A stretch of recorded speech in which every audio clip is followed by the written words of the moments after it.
My nephew made a request, and I couldn't believe what happened next. True Infidelity Story. For some reason, I thought it was just another afternoon. It was one of those days when everything seemed peaceful and calm. I was tired after work, so I chose to take a long, hot bath. The warm water was relaxing, and the steam made the small bathroom feel like a warm, safe place to be. I had no idea that my whole world would be turned upside down in just a few minutes. The house was eerily quiet. I could just barely make out the low hum of the TV in the next room, where my sister Ethan's mom was probably watching her favorite show. My nephew Ethan had been living with me for a few days. He is usually a quiet, good boy. As nice as he was, there was something about him that always made me feel a little nervous. But I couldn't put my finger on it. When I got deeper into the bath, the warmth helped relax my muscles. I closed my eyes and let out a big sigh. It had been a rough week, and I just wanted to take a break and forget about everything. Yet, as soon as I shut my eyes, I heard a soft rustling sound next door. At first, I didn't think much of it. I thought it might just be the house moving or a draft rattling the windows. But then I heard it again, this time a faint step that sounded like someone was sneaking up on the bathroom.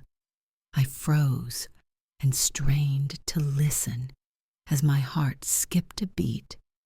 The bathroom door was locked, so no one should be able to just walk in. Right. There were louder footsteps, and then I heard the clear sound of the doorknob turning. It made my stomach hurt. Who was there? Could it be Ryan? I called his name. But he didn't answer. I wasn't sure whether to wait or open the door. The tension was killing me. The water had been soothing just a moment ago, but now it made me feel squished as my mind raced. Was someone pulling a joke on them? Or was something much scarier going on? I then heard Ethan's close, soft voice calling my name, Aunt. He whispered so softly that I could hardly hear him. It sent a chill down my spine. But why did he whisper? He never sounded that good before. My heart beat faster, and I tried to stay relaxed, even though the air felt heavy and tense all of a sudden. That's what I had to know. I finally got out. What is it? Ethan. Even though my voice was shaking a little, after a long pause, he spoke up. I need you. It didn't sound like he was asking for something as a kid would. Instead, it was more insistent and almost pleading, though I was taking a deep breath. My fingers dug into the porcelain as I held onto the edge of the tub. Were my thoughts going crazy? Or had Ethan's mood changed for the worse? Come in, I said after a short pause. When I turned around, I saw him standing in the doorway, his small figure blocked out by the light. The door had slowly opened. I knew it was the same sweet nephew, but something was off about his eyes. They were darker, like he was trying to hide something. I blinked, not sure if I was just tired or thinking too much, but as he got closer, I saw something that made my skin tingle. His face was twisted, not in a fun way, but in a way that was completely different and new. Aunt Ethan said something in a low voice, as soon as I thought you would notice. He moved closer to the edge of the tub. You're always so busy, but I need you right now. The way he spoke was scary, and his words didn't make sense.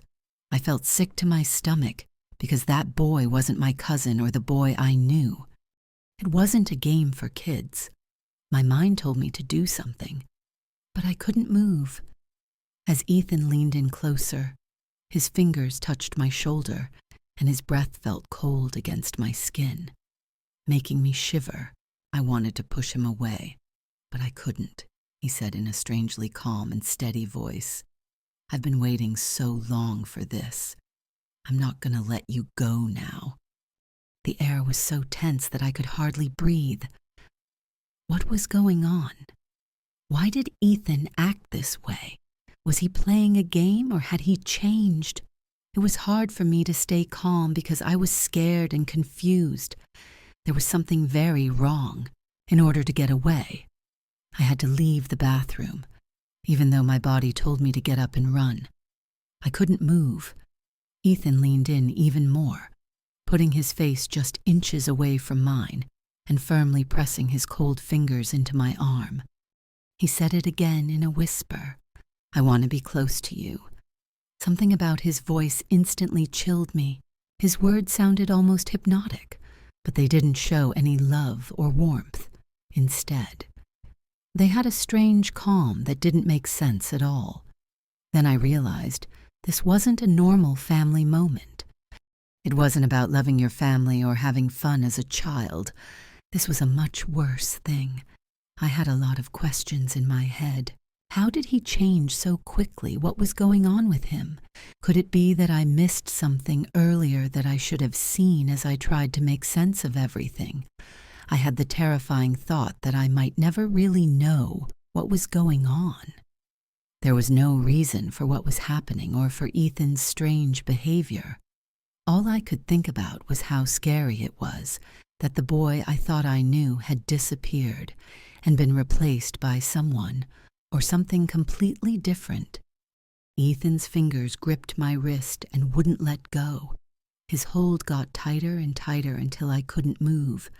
Fear and confusion made it impossible for me to act on my instincts, even though I knew I had to break free and get away from whatever it was.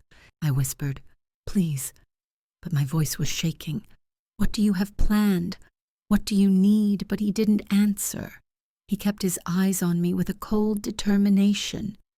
Now it was clear that he wasn't going to let me go.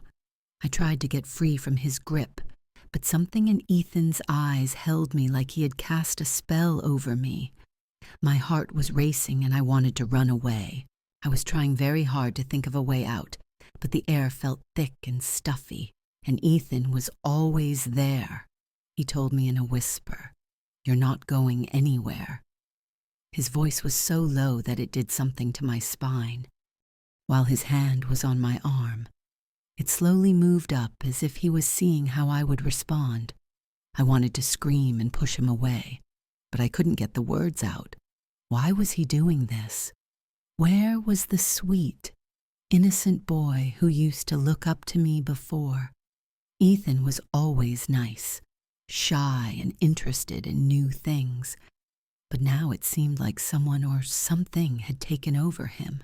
When the bathroom door squeaked again, I quickly turned around to see if my sister was there, but there was no one in the hallway and I could hear weak footsteps outside, but they were far away. We were now the only ones left. I knew I had to move quickly. I tried to push Ethan's hand away again, but he was stronger than I thought. His grip got tighter, making me feel panicked. The warm water used to make me feel better, but now it made me feel like I was sinking. Ethan leaned in even more, and his cold breath hit my neck. He said in a low, disturbing voice, "You're mine now, and you always have been."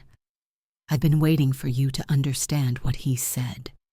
It made me shiver, and it hung over me like a heavy shadow. It wasn't just a kid's game anymore. It was something darker and more dangerous. I gasped, and my mind was racing with ideas. He had no power over me. I had to fight back. However, what was going on with him, on his face?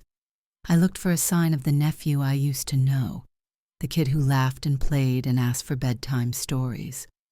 But all I saw was a cold, calculating stranger. I then thought of the little shampoo bottle sitting on the edge of the tub. Without thinking, I grabbed it and threw it at Ethan. It hit him right in the chest and made him lose focus for a moment. In that split second, I pushed away from him and climbed out of the tub, but the water was rough and my legs were weak. "Don't run away from me," Ethan said with an angry tone in his voice. As he stepped forward, his eyes shining with a strong new light, I moved back because I was scared to death. He was no longer just trying to scare me. He wanted to hurt me. My thoughts were racing as I tried to find a way out.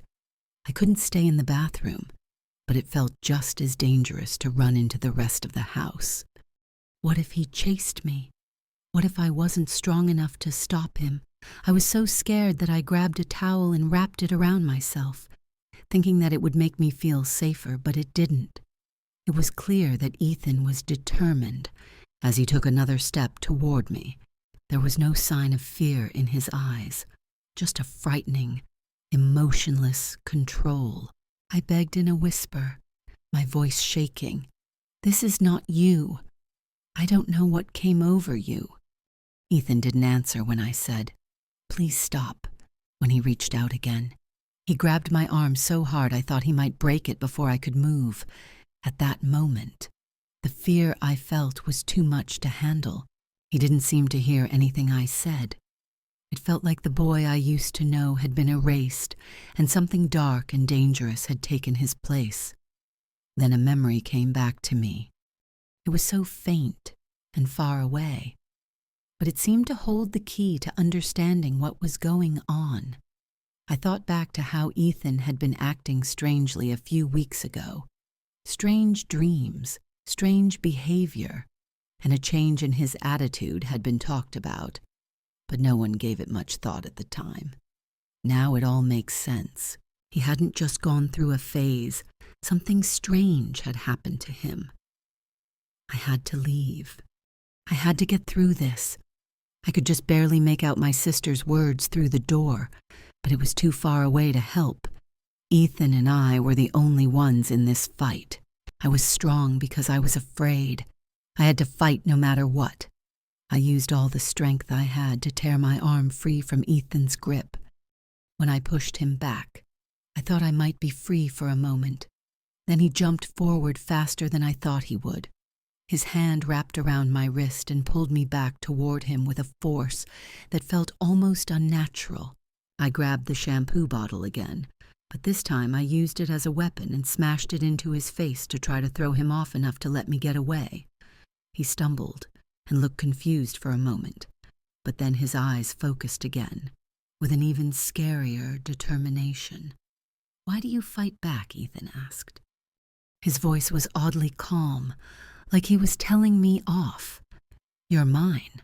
I've always loved you." His hold on me relaxed just a bit, and I took that tiny chance. I jumped out of the tub and wrapped a towel tight around myself, ignoring the cold air. My legs were shaking, but adrenaline was pumping through my body.